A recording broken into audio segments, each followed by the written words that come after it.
a bit shocked. I knew I had a lot because my MRI report showed that there were numerous fibroids. I was, binging on YouTube and stuff like that, and some of that can be helpful and some of it's not. I am so grateful. I am sitting here right now with just so much.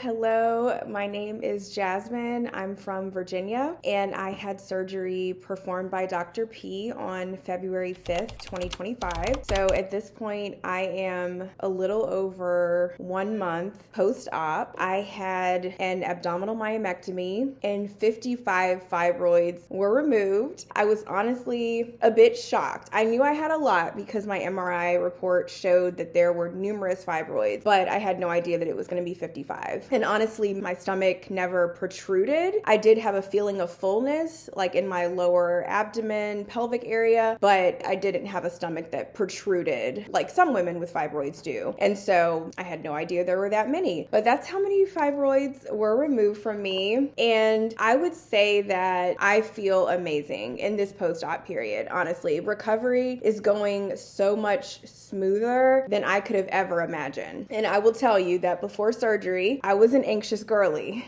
okay? I was very nervous. It was my first major surgery. I had only had my wisdom teeth taken out before. So going into this, I was anxious and nervous, and that's to be expected to a certain degree. I also have a tendency to, scroll through Reddit. I was, binging on YouTube and stuff like that. And some of that can be helpful and some of it's not. So I would ask Dr. P a lot of questions, like at my consultation and everything like that. And the information that he shared was very helpful. He is very knowledgeable, very skilled in the work that he is doing. And I wholeheartly support his mission to help eradicate healthcare disparities and really help women to get the care that we need, because that's just paramount in the times that we are living in right now. And so in terms of changes that I've noticed since getting the surgery, I would say the biggest one is that I've noticed a change in my period. So my main symptom that I had prior to surgery was heavy bleeding during my periods. And it was to the point where I was dealing with anemia due to the chronic blood loss. And so I had been battling anemia for a couple of years. My iron levels would improve and then they would tank a little bit because of the heavy bleeding from my periods. And so I'm on my period right now. And honestly, Aunt Flo has come and I was not expecting her. And one of the things that I used to experience prior to my period was cramps that would start maybe a couple of days before, maybe sometimes even several days before. I would start having these like uterine contractions, but honestly, it has been a pain-free period. And I have not experienced that in my life. I was on birth control for a long time. And so there may have been times where I didn't really have painful bleeding while on birth control. But as far as, an actual period, I can't remember a time when I did not have pain on my period or was not popping ibuprofen and things like that. So to have a pain-free period is huge. And the bleeding has improved so much. I mean, not to be too graphic, but with the type of fibroids that I had a number of submucosal ones. So those are the ones that protrude into the cavity of the uterus, which is where we bleed from. And so I would have heavy bleeding for at least, like a couple days during my period with clots and things like that. There was none of that. And so I am so grateful. I am sitting here right now with just so much gratitude in my heart. So since I said I was from Virginia, I did,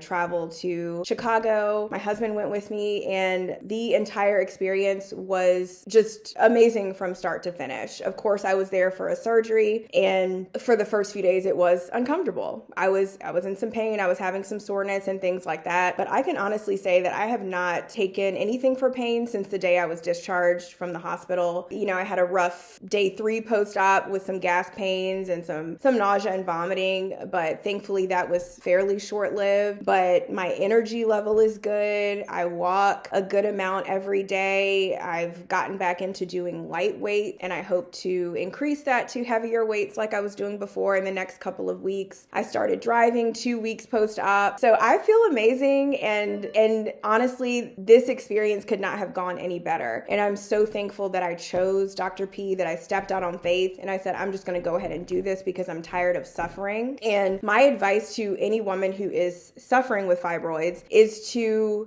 first of all, know that you do not have to suffer, and also know that you are not alone and that things can get better for you, whatever that looks like. For me, surgery was the last resort. I did not want to do surgery. I did not want to be cut. But when my symptoms weren't improving as far as the heavy bleeding was concerned, and also the period pain, I knew that I had to do something. And I knew that I wanted to choose the best person for the job who was going to operate on such a sensitive part of my body, delicate part of my body. So I am so grateful to have found Dr. P. I can say his medical team is amazing, from the nurses to the support staff to the anesthesiologist. Everyone was so pleasant that I met during my hospital stay. And so if you are on the fence, you can reach out to me. You know what I'm saying? I'm happy to share my experience and share my story and my testimony with anyone who's willing to listen. But you would be in very good hands with Dr. P. I can definitely say that. He's very down to earth, very approachable, and unlike any doctor that I've met. So I'm grateful to know him, to have met him, and to have been served by him. And may he continue to do all of the good that he's doing in the community, in the country, and around the world, just changing women's lives.